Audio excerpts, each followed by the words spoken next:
Bom dia, meus queridos e maravilhosos alunos. Professor Juvan na área para mais um assunto de fluxo de caixa importantíssimo para vocês, meus futuros técnicos em finanças. É importante demais, meus queridos. Essa disciplina vai fazer parte do dia a dia de vocês. Vamos lá, meu querido diretor, vamos focar aqui no slide para que a gente possa desenvolver melhor este assunto. Vamos ver, meus amados alunos, o que o professor Juvan trouxe hoje para vocês. Nós vamos falar de ferramentas da matemática financeira relacionado ao fluxo de caixa. Controlar as finanças da empresa, gerando relatórios que possa auxiliar o empresário a administrar de forma mais segura os períodos que eles vão ter que aumentar ou aplicar o dinheiro. Nós vamos trabalhar essas questões hoje, meus queridos. Mas antes disso, vou colocar a frase do dia, professor Juvan. Frase do dia, a semana maravilhosa que começa. E eu desejo para vocês uma semana abençoada, meus amados. E outra, faça o melhor que você puder. O resultado virá na mesma proporção. Olha só, professor, que frase! Antes de nós iniciarmos a aula de hoje, deixo essa frase para iniciar a semana com o pé direito, meus amados, ou seja, com muita energia, entusiasmo e motivação, que esta semana comece e termine bem. Só depende de você, meus amados.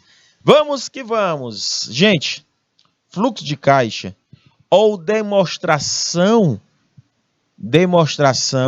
de fluxo de caixa é um assunto de suma hiper mega importância para nós, meus queridos e futuros técnicos. Por que, professor Juvan, que é importante? Gente, nós temos diversos tipos de demonstrações contábeis. Quando vocês forem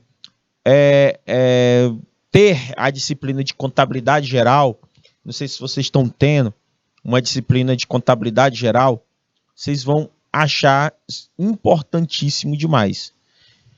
Por quê? Porque vocês vão ver várias demonstrações, várias planilhas que são importantes na tomada de decisão de um gestor da área financeira, certo? E uma das demonstrações contábeis que eu vou trabalhar com vocês a aula de hoje e a próxima, lembrando, meus amados alunos, lembrando, este é apenas um assunto introdutório para a administração financeira. É um assunto totalmente introdutório. O que significa isso, meus amados alunos? Esse assunto introdutório. Significa, meus amados alunos, que este assunto, certo, vai ser básico do básico. Depois a gente vai avançar nas disciplinas de contábeis. E na disciplina de contábeis, nos assuntos de contabilidade, vocês vão ver demonstrações de resultado de exercício, vocês vão ver balanço patrimonial, vão ver as principais demonstrações contábeis e financeiras, que é importante. E hoje eu vou trabalhar, certo, com vocês, um assunto que é o próprio conselho, certo, brasileiro, né, de contabilidade, gosta de trabalhar, certo? O próprio conselho de contabilidade gosta de trabalhar e fala na própria lei, certo, gente? Vou mostrar isso para vocês, essa importância, certo, dentro deste contexto. Ok, meus queridos e amados alunos? Então, o que é um demonstrativo de fluxo de caixa? É uma demonstração contábil que apresenta a capacidade de uma empresa. Quando eu coloco aí a entidade, é a mesma coisa de empresas, certo? Que gera caixa e equivalentes de caixa, bem como necessidades da unidade. Fluxo, gente, é entrada, ó. Vamos colocar na cabeça. Vamos colocar na cabeça. Fluxo é entrada e saída de dinheiro. Fluxo tem a ver entrada e saída de dinheiro. O que é as normas brasileiras completas dizem, certo? São normas gerais, certo? Normas gerais, certo? Então, o que diz essa norma? O que diz essa norma geral, certo? Diz que o fluxo de caixa é de suma importância, certo? As normas brasileiras de contabilidade, certo? Se vocês podem ver, são conjuntos, tá, gente? Se vocês perguntaram o que é isso aqui, ó, normas brasileiras de contabilidade, certo? Normas é tipo uma teoria geral que todo contador, toda pessoa formada em contabilidade deve utilizar essas normas, certo? Por exemplo, se você pretende futuramente, meus amados alunos, fazer um curso superior em contabilidade, a primeira coisa que vocês têm que fazer é um curso bacharelado em contabilidade, aprender todas essas normas do Conselho Federal de Contabilidade, que existem diversas normas, tá, gente? Diversas normas. Essas normas são de suma importância, principalmente se vocês forem fazer o teste da proficiência, da prova de proficiência, certo? Para passar, então vocês precisarão aprender todas essas normas brasileiras de contabilidade, todas. E uma das normas que eu trouxe aqui para vocês, gente, foi a demonstração dos fluxos de caixa, que ele fala a importância, certo, dessas normas e por que nós devemos aprender essas normas. Então, quais são, né, as principais demonstrações contábeis, meus amados alunos? Nós temos o DRE, que é a demonstração de resultado de exercício. Nós temos balanço patrimonial e o fluxo de caixa. Tem diversos, tem outros, tá? Mas eu estou citando os mais importantes. Então, para que serve, professor? Algumas pessoas, professor, não entendi o que é um fluxo de caixa. Que a gente fica na dúvida. Professor, ele vai apresentar para vocês informações que está gerando dinheiro ou não dentro da empresa. Está mostrando se você tem capacidade de gerar caixa e pagar suas dívidas. Ou seja, receita e despesa. Fluxo de caixa gera receita. Ela pode ser diária, mensal, quinzenal. Estão conseguindo compreender que a gente pode trabalhar desta maneira?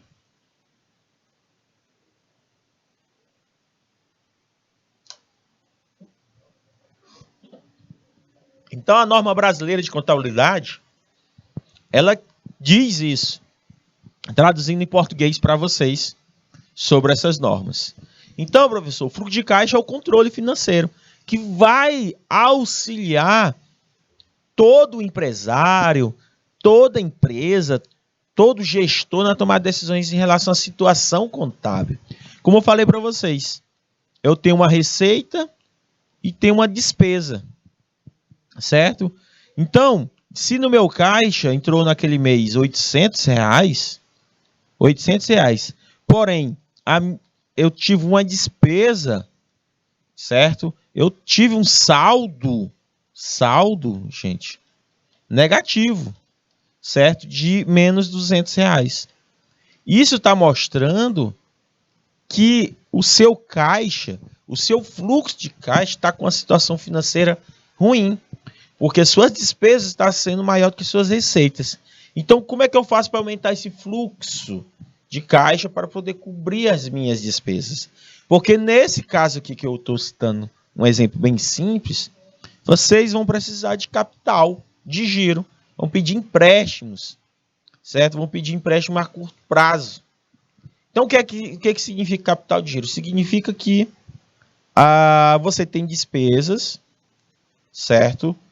Ou seja, vocês têm passivos circulantes, que é de curto prazo, são despesas de curto prazo, e ativos circulantes, que são caixa, fluxo de caixa de pequeno entrada, né, de liquidez maior, e vocês precisarão de dinheiro para cobrir custo. Então, precisa de pedir um empréstimo.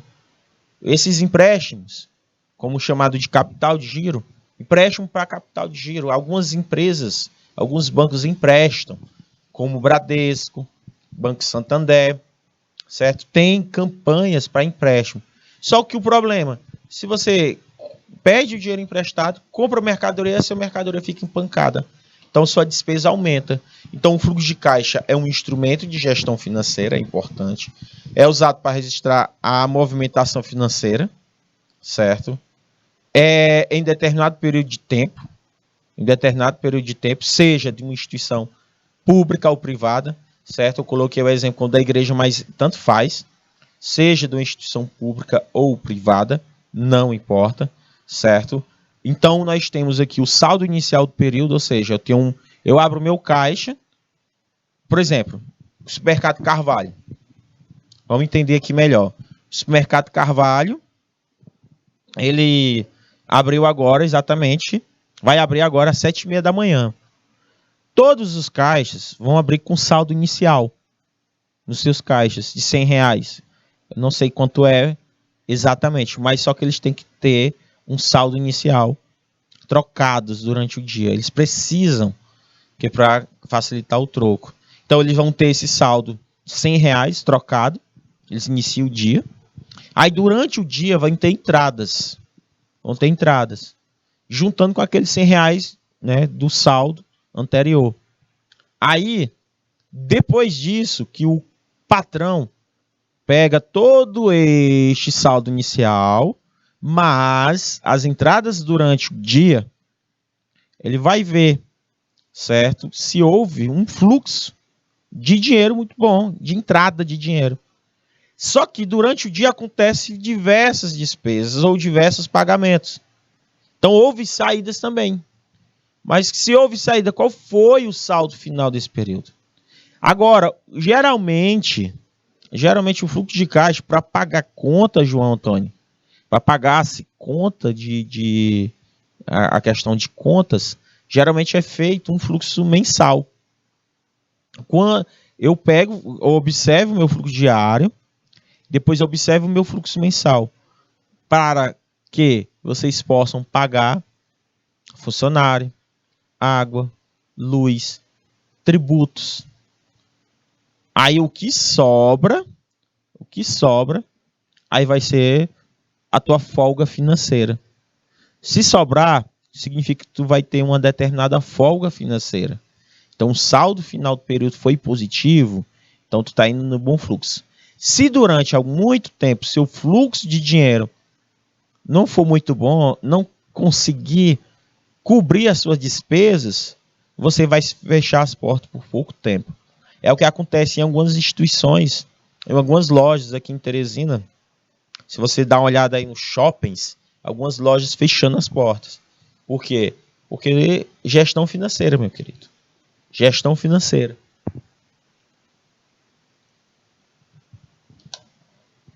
Pior erro na gestão financeira é misturar o pessoal com da empresa. Né? Então, coma cuidado. Então, a própria lei 6.404 de 1976, desculpa, em seu artigo 176, professor, quer dizer que, além da norma brasileira de contabilidade, está previsto em lei essas demonstrações contábeis? Sim, é lei. Você que tem que seguir. Você não pode, não vou fazer as demonstrações contábeis, João. Você não tem livre-arbítrio. Quando é legal, meu querido, você tem que fazer. Então, toda e qualquer empresa, seja pública ou privada, principalmente de capital aberto, tá? De capital aberto. a vir de cada caixa de exercício social. Entendeu, meus queridos? A diretoria pode elaborar com base... Essa é nova, viu? Então, os seguintes demonstrações contábeis. Então, toda e qualquer empresa, gente, tem que ter demonstrações financeiras. E quais são obrigatórias? Olha só, meus amados alunos. Balanço patrimonial, demonstrações de lucros ou prejuízos acumulados, demonstração de resultado de exercício. Vocês estão vendo, ó? Demonstração de origem e aplicações de recursos. Caraca, professor! Quer dizer que tem todas essas demonstrações contábeis, segundo a norma brasileira de contabilidade e segundo a lei 6.404/76. Ou seja, somos obrigados a todo fim de cada exercício social, eu sou obrigado a exprimir com clareza a minha situação do meu patrimônio, da minha companhia. Então, olha, presta atenção nessa palavra, patrimônio. Significa, meus amados, patrimônio significa o meu conjunto de bens, certo? O que é patrimônio? É o meu conjunto de bens mais direitos, conjunto de bem mais direitos, mais as minhas obrigações. Obrigações, certo? Que eu tenho durante o dia, certo? Ou o mês, ou o ano. Toda entidade, ela tem um conjunto de bens, direitos e obrigações de uma entidade. Isso é patrimônio. Os bens e direitos, gente, é o meu ativo. É o que eu tenho de positivo. Obrigações é o que eu tenho a pagar. Então, dentro da demonstração contábil, vocês vão precisar de duas coisas. Na próxima aula, a gente vai ver o balanço patrimonial, a gente vai falar um pouquinho. A gente vai falar de demonstração de resultado de exercício. Qual a importância deles dois para o fluxo de caixa? Principalmente a demonstração do resultado de exercício. O fluxo de caixa ele está extremamente ligado à demonstração de resultado de exercício, certo? Ele está extremamente ligado. E eu vou explicar na próxima aula. Hoje é só uma forma introdutória para vocês entenderem melhor. E, professor, além dessas demonstrações contábeis, nós temos o quê? No inciso 4. Lembrando, meus amados alunos. Aqui é o inciso 1, 2, 3, 4. E no meu inciso, certo, bem aqui, 5, certo, 4, que é na digitação, eu coloquei, foi um errinho de digitação, certo? Mas é simples, ó. Eu só quero que vocês entendam o seguinte. Toda e qualquer empresa, seja pública ou privada, elas são obrigatórias trabalharem, mostrarem os seus fluxos. Se a companhia é aberta, a demonstração do valor adicionado.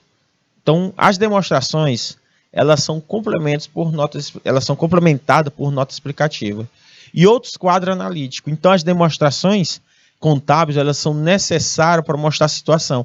Por exemplo, eu sou um investidor. Eu vou investir na Ambev. Eu preciso saber quanto é que está, como é que está a situação financeira da minha empresa. Como é que eu vou investir meus milhões se eu ver a situação financeira da empresa está quase quebrando? Um exemplo. Se você agora, neste momento, colocar assim, demonstrações contábeis ou DRE da Magalu, no Google, vocês vão ver a situação financeira da Magalu. E vocês vão ver, além da situação financeira, quanto é que está as ações dela. E lá no cantinho direito, quando você abrir a situação financeira da Magalu, vocês vão ver que ela tem mais despesas do que receita. Pronto. Você, ao olhar isso, você vai decidir se você vai comprar uma ação da Magazine Luiza ou não. O que aconteceu na década de 90? Um exemplo prático. Em 1994, nós Eu posso dizer que em 94, quando o presidente da época era o Itamar Franco e seu ministro era o Fernando Henrique Cardoso, na época, eles lançaram o Plano Real para diminuir ou acabar de vez com a situação crítica, a crise econômica que nós vivíamos na época. Porque a nossa moeda estava desvalorizada na época, certo? Nós vivíamos numa crise política enorme que afetou todas as nossas economias e nós precisaríamos de uma solução rápido. Então eles fizeram o Plano Real. Nesse Plano Real, assim que foi lançado, o real ficou igual ao dólar. Ficou igualzinho o dólar, igual. R$1 valia $1. R$1 valia o dólar. Aí o que significa, meus amados alunos? O que significa? Que nessa época, todo mundo ficou rico. Assim, rico eu digo de condição. R$1 comprava muita coisa naquela época. R$2 comprava muita coisa, certo? Eu me lembro que 5 centavos a gente fazia sucesso quando era criança. 10 centavos, R$2. Os meninos de hoje, mamãe me dá dinheiro aí, que tu vai dar 2. Não, pai, eu quero 50. Eu digo, mas rapaz, minha filha é assim. Se eu der R$2 para ela, diz, não, papai, isso aqui não dá para comprar nada, não. Eu quero aquela nota que tem uma onçazinha. Aí eu digo, bichinha, quem que tá te ensinando isso, hein? Acho que é só a mãe que tá te iludindo com essas coisas. Então, meus amados alunos, antigamente era isso. Existia o valor do dinheiro. O dinheiro tinha valor. Aí, onde eu tô querendo chegar com essa história? Em 96, surgiu uma empresa chamada Irapuã. Fortíssima, uma empresa de varejo. Eletrodoméstico chamado Irapuã. Eu acho que meu diretor não era nem nascido ainda. Então, Irapuã. Acho que ele vai lembrar. Irapuã. Gente, aqui tinha uma Irapuã, aqui em Teresina. Mas é sucesso de eletrodoméstico. Na época, eu me lembro que todo mundo comprou TV, sofá, todo mundo tinha aquele poder aquisitivo. Todo mundo estava feliz. Em 1996. Comprava, gente. Mas qual foi o problema da Irapuã? Ela vendeu igual aquela teoria das Casas Bahia. Vamos dividir em 36 vezes. Vamos dividir em 48 vezes um fogão. Tal. Eu dividia no carnê e tal. Só qual o problema, gente? Dinheiro com o tempo vai desvalorizando. Aí muita gente foi também perdendo poder aquisitivo com o tempo. Não houve fluxo de caixa. As pessoas compravam, meu diretor, e não pagavam. Compravam e não pagavam.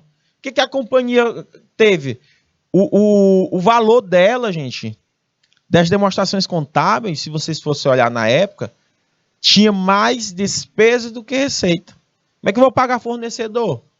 Fornecedor tudo na porta. Ei, Irapuã, quero meu dinheiro. Você está vendendo pra caramba. Mas eu quero o dinheiro, cadê? Ixi, Maria. Os clientes vão pagar. Os clientes não estavam pagando. De repente, em 1998, a 99, ela teve que decretar a falência. Porque não deu. Assim como o Ricardo Elétrico, aconteceu a mesma coisa. Assim como a Insinuante, aconteceu a mesma coisa. E existem probabilidade, meu diretor, da Magazine Luiza fechar as portas daqui para o final do ano. Então, meus amados alunos, vejam a importância do fluxo de caixa. Eita, professor, a Magalu... se você olhar a Magazine Luiza, o fluxo de caixa dele quase não está tendo. Por quê? Porque ela tem muitas lojas físicas. Lojas físicas, ela gera um custo operacional muito grande. Na época da pandemia, ela resolveu não demitir alguns funcionários. Ela resolveu ficar com quase 90%, certo? Só que, com isso, aumentou muitas despesas.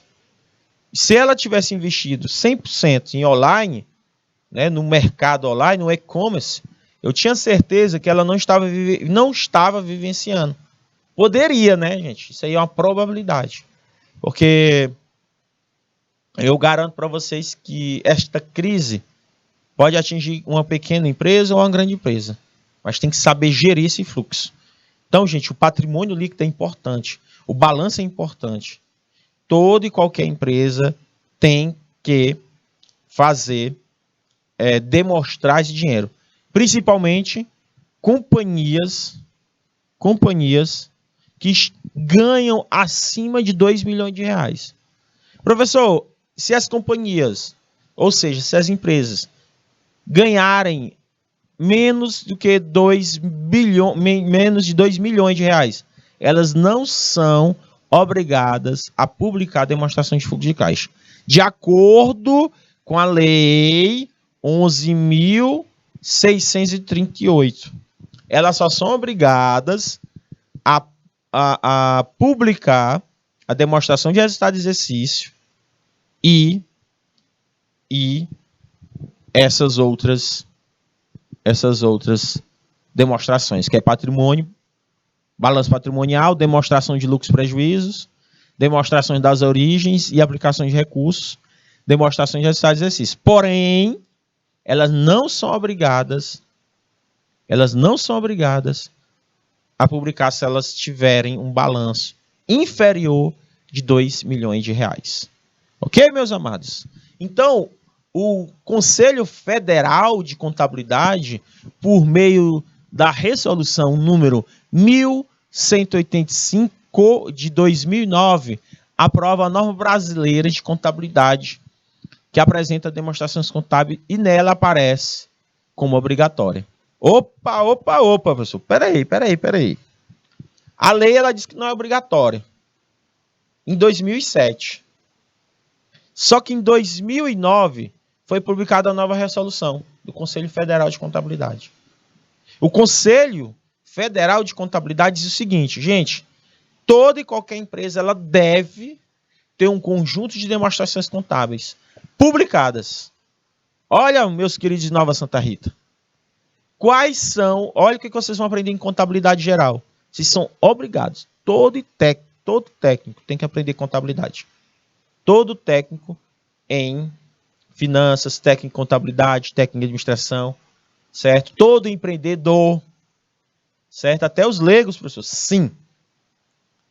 Por quê? Se eu for colocar um negócio, a primeira coisa que eu tenho que saber é gerir meu dinheiro. Então, demonstrações contábeis. O conjunto completo de demonstrações contábeis inclui balanço patrimonial, que vai mostrar para vocês o ativo e passivo. Balanço patrimonial vai mostrar o que entra e o que sai, chamado de ativo e passivo. Só que dentro do balanço patrimonial tem um fluxo de caixa, que faz parte do ativo, certo? Bom dia, os alunos estão perguntando se você ainda vai falar da tabela Price. Não, tabela Price, como eu falei na aula passada, certo? Foi-se encerrada, certo? De uma maneira bem simplória. Porque vocês vão ter, não se preocupe, pessoal de Joaquim Pires, vocês vão ter uma disciplina de matemática financeira, onde vocês vão aprofundar esse conhecimento. Se eu não me engano, vai ser com o professor Jorge, certo? Vocês vão ter, num próximo módulo, uma disciplina exclusivamente de matemática financeira. Este assunto aqui, gente, é só introdutório, certo? É introdutório. É o básico do básico para que chegar lá no módulo 2, vocês não terem dificuldades. Então, a tabela Price vai ser vista novamente. A tabela, o sistema, certo? Saque vocês vão ver novamente. Juro composto, vocês vão ver novamente. Sistemas ou série de pagamentos, vocês vão ver. Tudo isso aí vocês vão ver, tá? Professor, e estatística, vocês vão ver. Então, meus queridos de Joaquim Pires, o assunto foi dado por encerrado. Bem básico. Básico do básico. Certo? Uma maneira bem simples. A aprofundada mesmo vai ser no módulo 2, com o assunto de matemática financeira. Então vamos lá, meus queridos alunos de Joaquim Pires. O que nós temos que ter aqui para não sair desta aula com dúvidas? Tudo isso aqui vocês vão ver, ó. Isso aqui é contabilidade geral. Vocês vão ver o que é balanço patrimonial, Depois vocês vão trabalhar com DRE, com demonstração de resultado de exercício, demonstração de resultado abrangente do período, demonstração de mutações de patrimônio líquido por período. E a nossa aula de hoje aqui, ó. Nossa aula de hoje. Tá vendo aí? É essa aqui, o meu principal foco. Só que de uma maneira... De que maneira, professor? De maneira bem simples. Não aprofundada. Então, são todas essas demonstrações que são obrigatórias de uma empresa. A entidade, gente, precisa... Quando eu falo entidade aqui é uma empresa pública ou privada. Certo? Então, meus caros alunos, um componente da demonstração de fluxo de caixa. A demonstração de fluxo de caixa deve apresentar os fluxos de caixa em período classificado por atividade. Opa, peraí, professor. Os fluxos de caixa, segundo a norma brasileira de contabilidade,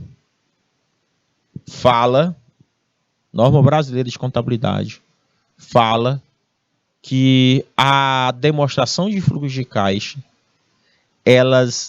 esses fluxos, elas são classificadas por atividade. Sim, são 3 tipos. Anote aí. Operacional, de investimento e financiamento. Quer dizer que os fluxos de caixas, eles podem ser classificados como operacional, de investimento e financiamento. Exato. No teu dinheiro que entra no teu caixa, por exemplo, tu vende cremosinho. Eu vendo cremosinho lá na porta da escola, de uma escola de Joaquim Pires. Aí eu recado dinheiro. O dinheiro que eu recado, esse fluxo, ele pode servir para que eu possa cobrir minhas despesas operacionais. O dinheiro que entra. Quer comprar novas mercadorias, novos produtos para fazer novo din-din. Isso aí é operacional. Ou eu posso pegar aquele dinheiro que sobrou, depois que eu pagar toda a despesa operacional, eu posso fazer um investimento para comprar uma barraquinha, para comprar um carrinho. Certo? Só que eu vou precisar de quê? De financiamento. Então, aquele dinheiro que eu ganho, eu preciso pagar meu financiamento. Vocês conseguiram compreender que existem fluxos que pode ser operacional, de investimento ou financiamento. Então, nós vamos ver, meus caros alunos, de maneira detalhada.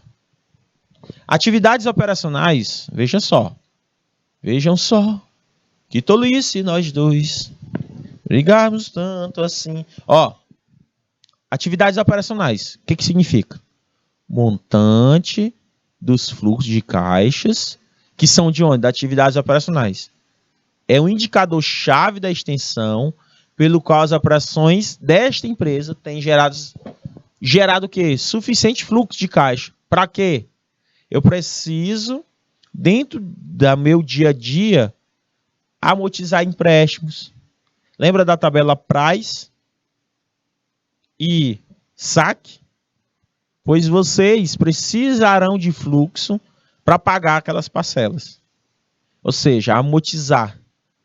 Para vocês conseguirem manter a capacidade operacional da entidade, pagar os dividendos, as dívidas, os juros sobre o capital próprio e fazer novos investimentos sem correr fontes externas de financiamento.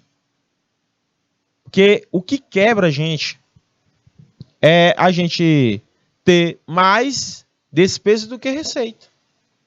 Você precisa gerar uma receita que garanta você conseguir pagar suas dívidas. Deu para entender, meus queridos alunos Joaquim Pires? De Nova Santa Rita, Landry Salles. Deu para entender? Ou não? Dúvidas? Então, João Antônio, é isso, cara. Então, meus queridos de Nova Santa Rita, primeiro passo é que vocês têm que entender que eu tenho que gerar receita. Fluxo de caixa é isso. Gerar receitas para que eu possa cobrir minhas dívidas operacionais. Certo? Porque é o seguinte, gente, todo dia tem que entrar. Se você passar, o que é ruim, pessoal, de Nova Santa Rita. Vocês montam uma loja de roupa aí na cidade de Nova Santa Rita. Será que todo dia vende roupa? Será que todo dia eu consigo vender roupa? Não, gente. Esse já gera um problema. O correto é todo dia você vender pelo menos uma peça. Por quê? Vamos imaginar aí, lá no centro de Nova Santa Rita, tem uma loja de roupa, masculina e feminina, infantil. Aí eu tenho o dono da empresa e tenho a vendedora. A vendedora diz assim, olha, vem me ajudar que eu te dou R$400 por mês, ou 600. Esse é o combinado. Esse é o combinado. Geralmente em cidades pequenas e também nos bairros de Teresina, não se paga um salário mínimo. Geralmente paga-se para uma pessoa para ajudar nas vendas 400 a 600 reais. Pelo menos aqui no Mocambinho, no Disseu, certo? No Disseu e no Parque Piauí. Aquelas lojas que tem ali do Parque Piauí, algumas eu conheço. E algumas lojas de roupa, elas pagam mais ou menos esses valores, certo? Não sei quanto é que estão pagando aí em Nova Santa Rita. Aí presta atenção. Eu vou ter que pagar para a menina que está me ajudando a vender roupa. R$400. Vamos supor que eu estou pagando 400. Aí o aluguel, 250. Certo? O aluguel. Aí a luz vem 80, vai variando, vai variando. 80, 70. Presta atenção. Aí tu já tem o quê? Uma despesa, vamos supor, eu tenho que pagar 400 para a menina, para a moça. Eu tenho que pagar mais 200 de aluguel, vamos supor 600. Aí a luz, vamos supor, que é 80 conto, variável nisso aí, ó. Então 400 mais 200, 680. Isso aqui é uma previsão. Pode variar, certo? Dependendo da questão. Aí fora que eu tenho que me pagar. Fora eu tenho que me pagar. O dono ele tem que ter seu retorno financeiro. Porém, eu tenho que ainda sobrar dinheiro para comprar mercadoria nova, gente. Entendeu? Então vamos supor que é R$1.000, hipoteticamente. 1.000 conto que ela precisa por mês, para que ela possa pagar as contas. Mas não significa que ela vai ter uma folga financeira. Então, tu imagina você ter uma loja de roupa aí em Nova Santa Rita. No mínimo, eu tinha que vender 1.500 por mês de roupa. Para poder cobrir as minhas despesas operacionais, minhas atividades operacionais e para poder ter uma folga financeira. Ou seja, a receita é maior que a despesa. É mais ou menos essa ideia do fluxo. Aí por isso que a gente tem que fazer promoção, por isso que a gente tem que utilizar o marketing, por isso que a gente tem que trazer novidades para os clientes, por isso que a gente tem que fidelizar clientes, para poder ter o quê? Uma venda diária. Qual o erro? As pessoas venderam pensando que está vendendo só uma vez. A gente tem que vender e vender sempre. E outra, cative os clientes. Philip Kotler, que é o pai do marketing, no seu livro Marketing Tradicional ao Digital, que é chamado Marketing 1.0. Ele diz que custa 7 vezes mais eu conquistar um novo cliente do que manter, segundo o Philip Kotler. O que significa isso? Que você que tem uma loja de roupa, se você tem uma panificadora, se você tem uma empresa, seja de qualquer ramo for, venda. Tem que vender. Se eu chegar, pessoal, Nova Santa Rita, se eu chegar em qualquer lojinha, aí na Nova Santa Rita, pergunta, ei, como é que tá as vendas? Ih, as vendas tá fraca. Ou seja, gente, isso é ruim. A empresa ela não consegue sobreviver por muito tempo. Entendeu? Então eu tenho que pagar minhas dívidas. Então, o fluxo de caixa, gente, fluxo de caixa é isso. Então, professor, uma única transação pode incluir fluxo de caixa classificado em mais de uma atividade. Por exemplo, quando eu faço o desembolso da caixa de pagamento de empréstimo, inclui tanto os juros como o principal. A parte de juros pode ser classificada como atividade operacional, mas a parte principal deve ser classificada como atividade financeira. Isso aqui, gente, é só uma nota de observação para a gente, quando não confundir o que é uma atividade operacional com a atividade de financiamento, certo? Se eu estou pagando juros, se eu estou desembolsando de caixa para pagamento de empréstimo, que inclui tanto juros como principal, a parte dos juros elas são classificadas como operacional. Estou pagando, certo, essa parte do juro operacional, mas a parte principal é de financiamento, certo? Por exemplo, a participação que o franqueado tem só sobre os lucros obtidos, o royalties. Quando você você abre uma filial da Cacau Show em Joaquim Pires. Quando você faz isso, gente, você paga royalties. São as taxas todo mês, porque você está utilizando o nome de uma grande empresa. Então, esse pagamento é uma atividade operacional. Então, essa participação que o franqueador tem sobre os lucros, são os royalties, é uma atividade operacional. Ainda tem os impostos e o contador. Verdade, meus queridos de Nova Santa Rita. De verdade, ainda tem os royalties, tem os impostos. Minha amiga, é despesa demais. Você tem muita despesa. Então, para gerir um negócio, quando eu saio com mamãe, aí eu digo, a mãe vai pagar a conta. Eita, meu filho, mas deu caro essa conta, né? Nossa, eu achei caro. Eu digo, mãe, não é caro. Não é caro não, mãe. Em alguns lugares eu não acho caro, mãe. É a despesa que eles têm, operacionais. A despesa é muito alta. Mãe. Se a senhora começar a ser empreendedora, a senhora vai ver, não, é caro. É caro? Não. Às vezes é barato. Principalmente ramos de alimentação. Você tem que pagar impostos, você tem que pagar alimentação, que é caro, você tem que pagar cozinha, pagar luz. Um monte de coisa. Meu amigo, você for colocar na ponta da caneta, beleza. Claro, tem lugares exploradores, sim. Mas, se você for ver, meus queridos, meus queridos alunos, é caro se manter uma empresa hoje. É muito caro. Então, exemplo de fluxo de caixa que decorre das atividades operacionais. Vamos lá.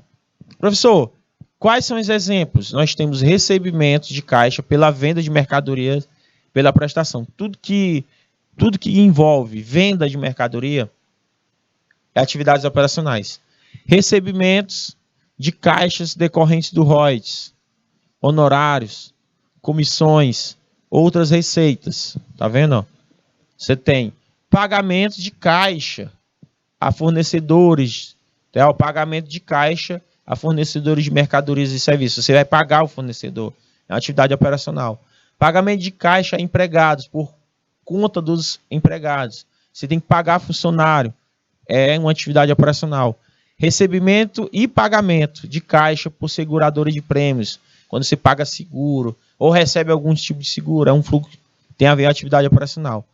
Restituição ou pagamento de impostos.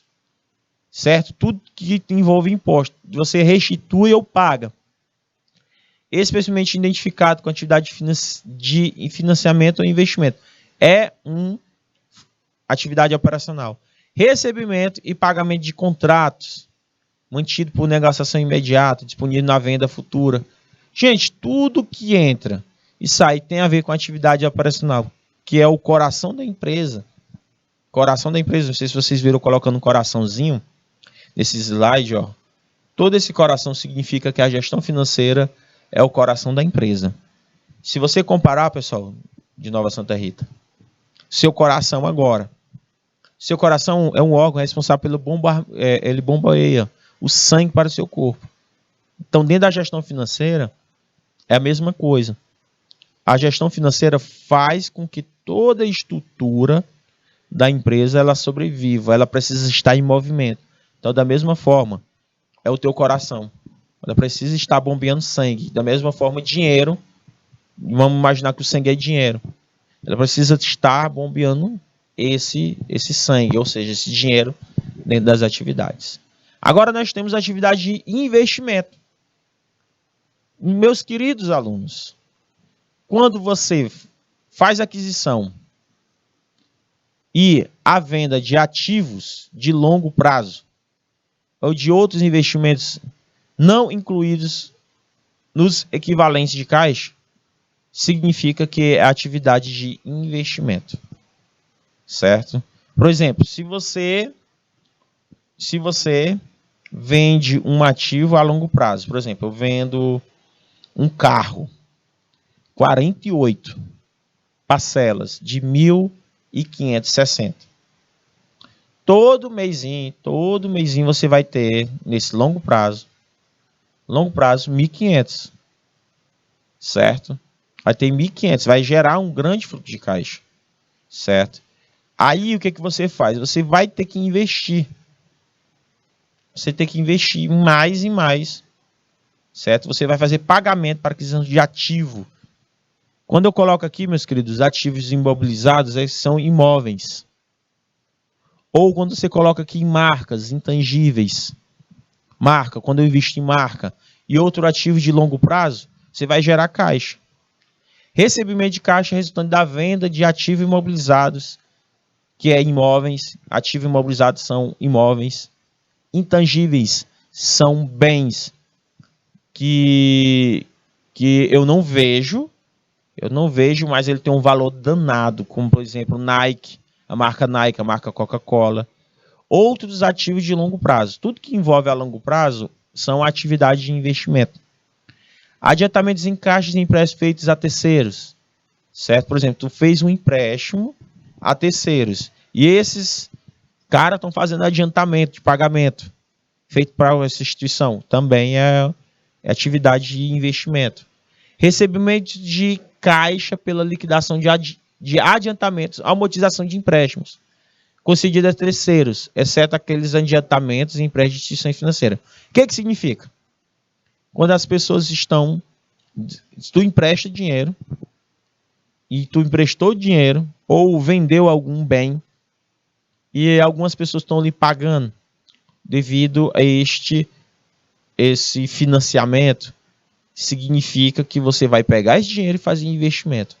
As atividades de investimento, gente, é quando eu sobra dinheiro, tem uma sobra, tem uma folga financeira e eu faço investimentos em novos terrenos, em novas filiais ou em ações que vai gerar retorno, certo?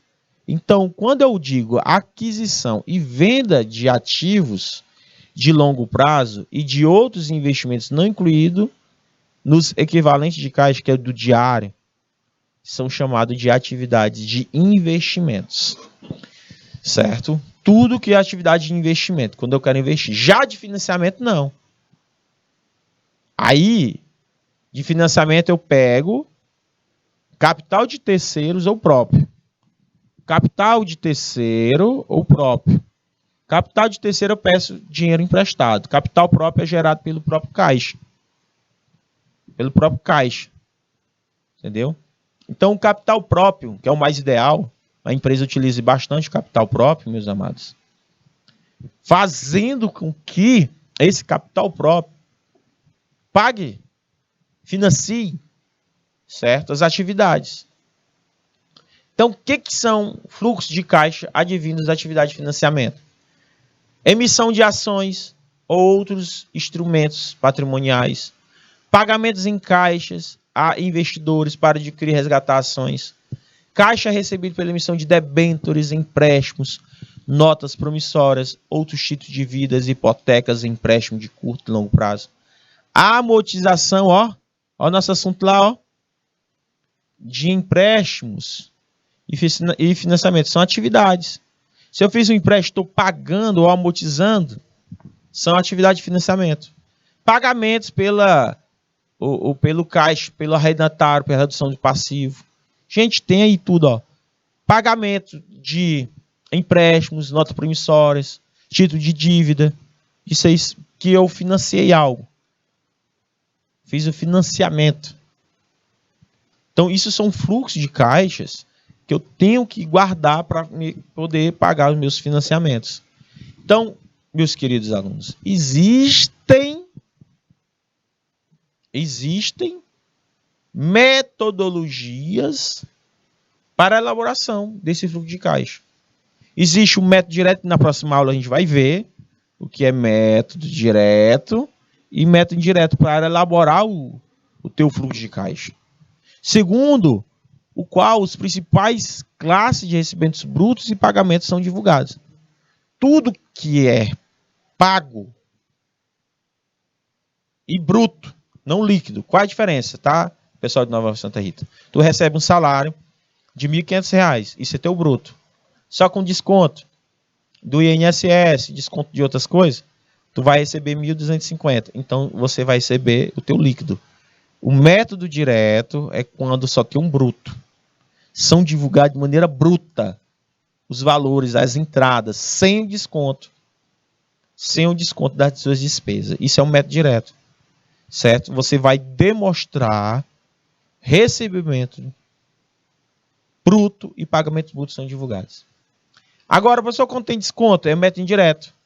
Quando é mostrado o lucro líquido ou prejuízo, ajustado pelos efeitos de transações que não envolvem caixa, pelos efeitos de qualquer diferimento,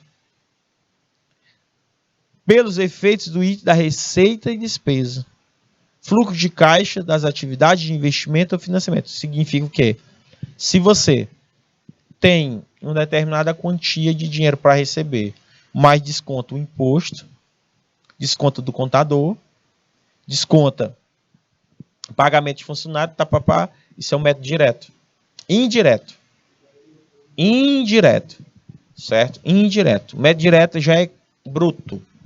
Então, meus queridos alunos, ele envolve essas questões, certo? Então, o método direto destaca-se objetivamente pelas entradas e saídas de dinheiro, informando a origem, a fonte, o uso, fortemente analisado pelo leigo de contabilidade. Qualquer pessoa leiga em contabilidade, que não entenda nada de contabilidade, vai entender o método direto. Só basta observar a entrada e saída de dinheiro. Que foi de onde? Foi da venda de uma mercadoria. Onde eu apliquei? Tal, pronto.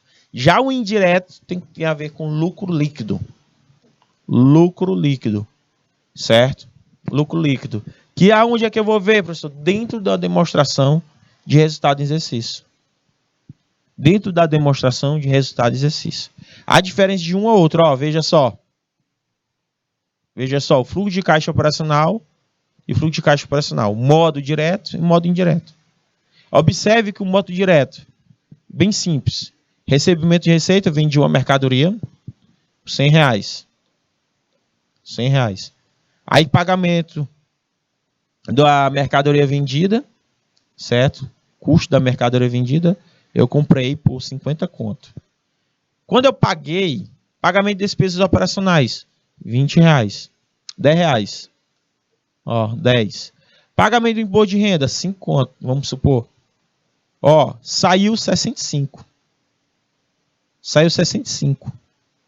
Ficou quanto? Vocês estão conseguindo compreender? Então, o total do fluxo operacional é mais ou menos essa ideia. Certo? Já o modo indireto vai envolver o quê? Vai envolver depreciação do produto. Por exemplo, carro, gente. À medida que vai passando, que é depreciação? Anote aí, para quem não sabe. É a perda de valor com o tempo do produto. Um carro, você compra por 230 mil, daqui a 10 anos ele não vale mais esse valor. Ele vai se depreciando. Terreno. Vixe, professor, terreno deprecia sim. Depende do local. Ele pode perder valor. Depois eu ia citar exemplos aqui para vocês. Aqui em Teresina, bem perto da Dona Evangelina Rosa, tinha um posto de gasolina, tinha uns terrenos ali, certo? Antes de construir o viaduto, na Avenida Marechal Castelo Branco. Quando fizeram o viaduto, aconteceu o que com aqueles terrenos? Próximo ao viaduto. Todos desvalorizaram, se depreciaram. Vocês acreditam? Então existe depreciação de terreno, existe uma depreciação de móveis e imóveis. Com o tempo, ele pode se depreciar sim. Certo? Aí tem a variação do ativo, do circulante, variação do passivo circulante, certo? Que é a variação que tem bens que pode se valorizar, que são isso, por isso que chama-se de variação do ativo. E existe bens que pode se desvalorizar, por isso que chamado de passivo circulante, certo? A variação. Ah, outra coisa. O que significa ativo circulante são despesas de curto prazo. Passivo circulante são despesas de curto prazo, desculpa. Ativo são entrada de dinheiro a curto prazo. Ativo circulante, pessoal de Nova Santa Rita, ó. Ativo circulante são entradas de dinheiro a curtíssimo prazo. Por exemplo, se uma venda de mercadoria é um ativo circulante, sim, certo? Um terreno, que se eu vender um terreno hoje, ele é um ativo circulante? Não. Não é ativo circulante, porque um terreno eu não consigo vender ele de imediato para pagar minha despesa. Passivo circulante são despesas de curtíssimo prazo. Então, gente, na próxima aula, da próxima segunda, eu vou explicar de uma maneira muito mais sucinta. Hoje é o básico, hoje é introdutório. Só que eu quero que vocês perguntem. Professor, explica de novo. Não entendi essa parte, o que é ativo circulante, passivo circulante, que isso vocês vão precisar lá na frente. Quando a gente for falar de capital de giro, ok? Capital de giro tem a ver com este assunto. Então, meus queridos, não saia daí que a gente volta já já com muito mais.